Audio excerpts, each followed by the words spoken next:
ògo ni fún Ọlọ́run lókè ọ̀run. Mo kí gbogbo ojú tó ń wò mí àti tí tó ń gbọ́ wa lónìí káàbọ̀ sí ilé iṣẹ́ ìránṣẹ́ ti amóhùnmáwòrán agbára ọ̀rọ̀ rẹ̀. Orí ètò agbára ọ̀rọ̀ rẹ̀ náà láti wá wà yìí torí pé Ọlọ́run ni ọ̀rọ̀ náà. Láti tìkọ́ ṣe ni ọ̀rọ̀ wà pẹ̀lú Ọlọ́run. Mo sọ lẹ́ẹ̀kan sí pé Ọlọ́run ni ọ̀rọ̀ náà. Orúkọ tèmi ni Honey Ọlátúnjí Emmanuel. Ká tó lọ sínú ètò tòní àti ohun tí Ọlọ́run fi rán mi jáde sí gbogbo ènìyàn, ẹ jẹ́ ká kọ́kọ́ gba àdúrà. Bàbá wa àti Ọlọ́run wa, a dúpẹ́ fún àánú yín, orí ọ̀fẹ́ yín lórí wa. Ẹ̀yin tẹ́ ẹ fẹ́ wa tó bẹ́ẹ̀ gẹ́ tí ẹ wá gba ikú wa kú lórí àgbélébùú káwa lè yìí. A dúpẹ́ ikú àti àjíǹde àti ẹ̀jẹ̀ yín tó ń fọhùn dáradára fún ayé wa. Orí tàná tòní, orí àìdáwọ́dúró nínú ayé wa. A dúpẹ́ ní gbogbo ọ̀nà lónìí, Olúwa gbọ́ ọpẹ́ wa. Bí a ti ṣe ìrúbọ yìí lógo síwájú ìtẹ́ rẹ̀, akirabọ̀nú ẹ̀jẹ̀ Jésù fún ìwẹ̀nùmọ́ ẹ̀ṣẹ̀ wa, a sì gba agbára nínú ẹ̀jẹ̀ náà. Ọlọ́run, a gbàdúrà wípé àṣẹ ọ̀rọ̀ yín yóò jáde sínú ayé gbogbo ọkàn tí ń gbọ́ wa báyìí. Ẹ bá ayé oníkúlùkù wa pàdé. Agbára rẹ̀ yóò ṣe ìyanu kọjá ọgbọ́n àti ìmọ̀ ènìyàn. Ògo yóò sì jẹ́ tiyín nìkan. Fún wa ní ipá láti jẹ́ olùṣe ọ̀rọ̀ náà ní ìkẹyìn ká bá yín jọba. Ògo ni fún yín bàbá. Jésù Olúwa wa. Àmín. Orúkọ tèmi lẹ́ẹ̀kan sí ni Honey Ọlátúnjí Emmanuel. Ohun tá a fi rán mi jáde sí gbogbo ènìyàn lónìí ni wípé ohun tí ayé rẹ nílò ní ìfàmìróyàn tàbí agbára tó tó yanjú ọ̀rọ̀ rẹ. Màá wí lẹ́ẹ̀kan sí pé ohun tí ayé rẹ nílò ní ìfàmìróyàn tàbí agbára tó tó yanjú ọ̀rọ̀ rẹ. Gbọ́ ọ̀pọ̀ wa láti rò wípé tí n bá lówó lọ́wọ́ ó tó yanjú ọ̀rọ̀ mi, ṣùgbọ́n àìmọye ọkàn tó jẹ́ pé wọ́n lówó lónìí ṣùgbọ́n wàhálà wọn sì dúró bí òkè síbẹ̀. Ọ̀pọ̀ ló rò pé tí n bá lọ́kọ àbí níyàwó yóò yanjú ọ̀rọ̀ mi. Ọ̀pọ̀ ló rò pé tí n bá bímọ wọ́n ti di abiyamọ ní tòótọ́ ṣùgbọ́n síbẹ̀síbẹ̀ kò tí ì yanjú ọ̀rọ̀ wọn. Ohun tó lè yanjú ọ̀rọ̀ rẹ ni agbára Ọlọ́run. Ìfàmìróyàn tó yanjú ọ̀rọ̀ rẹ ó ń bẹ nínú Jésù nìkan. Àfi tó o bá gbàdúrà, àfi tó o bá ní. Kí n tó tẹ̀síwájú ká tó rìn jìnlọ lónìí, mo fẹ́ ká jọ gbé ẹsẹ̀ Bíbélì yìí yẹ̀ wò. Ìwé Ìṣe àwọn Àpọ́stù orí kẹwàá láti ẹsẹ̀ kejìdínlógójì. Ohun tó wí nìyí. Ìṣe àwọn Àpọ́stù orí kẹwàá ẹsẹ̀ kejìdínlógójì. Àní Jésù ti Násárẹ́tì, bí Ọlọ́run ti dá ẹ̀mí mímọ́ àti agbára lé e lórí, ẹni tí ń kiri ṣoore, ó ń ṣe dídá ara gbogbo àwọn tí èṣù ń pọ́n lójú nítorí tí Ọlọ́run wà pẹ̀lú rẹ̀. Nítorí tí Ọlọ́run wà pẹ̀lú rẹ̀. Mo fẹ́ kẹ́ dìyẹn mú. Nítorí tí Ọlọ́run wà pẹ̀lú rẹ̀ àti wípé bí Ọlọ́run ti dá ẹ̀mí mímọ́ àti agbára lé e lórí. Dáfídì tí a mọ̀ tẹ́lẹ̀ ọmọ Jésè nígbà tí wòlíì Sámúẹ́lì wá sí ilé wọn, ohun tó ṣe ìyàtọ̀ ayé rẹ̀ láàrin àwọn ẹ̀gbọ́n rẹ̀, Bíbélì sọ nínú ìwé Sámúẹ́lì ìkíní ní orí kẹrìndínlógún wípé bí Sámúẹ́lì ti tàmì òrùlé Dáfídì lórí láàrin àwọn ẹ̀gbọ́n rẹ̀, agbára Ọlọ́run bà lé. Ọkùnrin tó ti ń pa ẹkùn tẹ́lẹ̀ nígbà tó máa lẹ́yìn ìfàmìróyàn rẹ̀, Gòláyátì ló lè pa. Kò sẹ́ni tó mọ ọmọ Jésè tẹ́lẹ̀, ṣùgbọ́n nígbà tí agbára Ọlọ́run bà lé lórí, òkìkí rẹ̀ bẹ̀rẹ̀ sí ní kàn káàkiri gbogbo ilẹ̀ Ísírẹ́lì. Ohun tó yanjú ọ̀rọ̀ rẹ̀ ó dá tó bá kàwé sí i. Ṣùgbọ́n ǹjẹ́ o rántí pé àbí mo fẹ́ kó mọ̀ wípé ìwé ẹ̀rí rẹpẹtẹ kò tó yanjú ọ̀rọ̀ rẹ̀. Ó ṣeé ṣe kó mọ ènìyàn àbí kó jọmọ ọlọ́lá, kó jọmọ ọba, kó jẹ́ ọmọ ìjòyè, ṣùgbọ́n kò tó yanjú ọ̀rọ̀ rẹ̀ o. Àfi tó o bá ní ìfàmìróyàn agbára Ọlọ́run nínú ayé rẹ̀, òun ló lè fi ọkàn lọ́kàn balẹ̀. Òun ló lè mú kí ayé rẹ̀ wá sí ìmúṣẹ ohun tí ọ̀run sọ nípa rẹ̀, kódà kí ìyá àti bàbá tó sọnù rẹ̀ rárá. Òun nílò agbára Ọlọ́run. Jésù ti Násárẹ́tì kó tó lè bẹ̀rẹ̀ iṣẹ́ ìránṣẹ́ àti ìyanu ní ṣíṣe àfìgbà tí Ọlọ́run dá agbára lé e lórí. Arákùnrin àti arábìnrin tí ó ń gbọ́ mi, a ti ń gbàdúrà fún àwọn ohun gbogbo lóríṣiríṣi tó nílò, tó ń ka ọ lára. Ìgbà mìíràn gan tomijé ló fi wá síbi àdúrà, ṣùgbọ́n ò sì kọ́kọ́ gbàdúrà fún agbára ẹ̀mí mímọ́ náà. Ìfàmìróyàn tí ó mú kí ọ̀run rẹ kó ṣí kò déédéé rí bẹ́ẹ̀ nínú ayé Jésù, torí pé Bíbélì tún sọ fún wa nínú ìwé Lúùkù bákan náà. Ìwé Lúùkù orí kẹta tá a bá wo ẹsẹ̀ 21, Bíbélì wípé nígbà tí Jòhánù baptisi gbogbo ènìyàn tán, ó sì ṣe nígbà tó baptisi Jésù, ṣùgbọ́n bí Jésù ti ń gbàdúrà ọ̀run sì ṣí. Bí ó ti ń gbàdúrà ọ̀run sì ṣí. Nígbà tó gbàdúrà ni ọ̀run ṣí tí agbára Ọlọ́run bà lé. Nígbà náà ni ohùn wá láti ọ̀run pé èyí yìí ni àyànfẹ́ ọmọ mi. Ọlọ́run fẹ́ jẹ́rìí ara rẹ̀ nínú ayé rẹ̀, ṣùgbọ́n gbàdúrà fún agbára Ọlọ́run náà tí ó mú kí ìpín rẹ, kádàrá rẹ àti ohun tí ọ̀run sọ nípa rẹ kó wá sí ìmúṣẹ. Gbọ́ kí orísun ogun rẹ lè gbẹ, kí agbára amúniṣe làálàá dànù kó bá lè padà lẹ́yìn rẹ. Agbára Ọlọ́run ló nílò, torí pé ayé ti di ayé agbára. Ẹ jẹ́ kí n pe àkíyèsí wa sí nǹkan kan. Bíbélì sọ báyìí fún wa nínú ìwé Mátíù. Mo fẹ́ ṣàpẹẹrẹ àwọn múndíá mẹ́wàá yìí torí pé ọdún lọ sópin báyìí.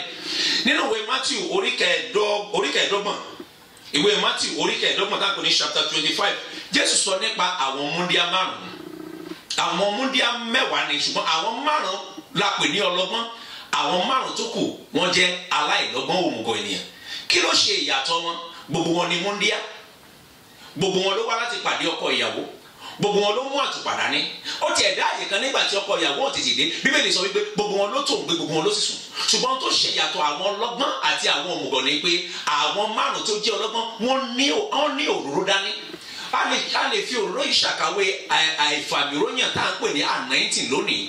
Òun ló yẹ kó o gbàdúrà fún, òun ló lè ṣe ìyàtọ̀ ayé. Ohun tó ṣe ìyàtọ̀ àwọn márùn ọlọ́gbọ́n àti àwọn márùn tí ọlọ́gbọ́n ni pé wọ́n mú ọ́ìlì dání, wọ́n mú ìfàmìróyàn, wọ́n mú dání.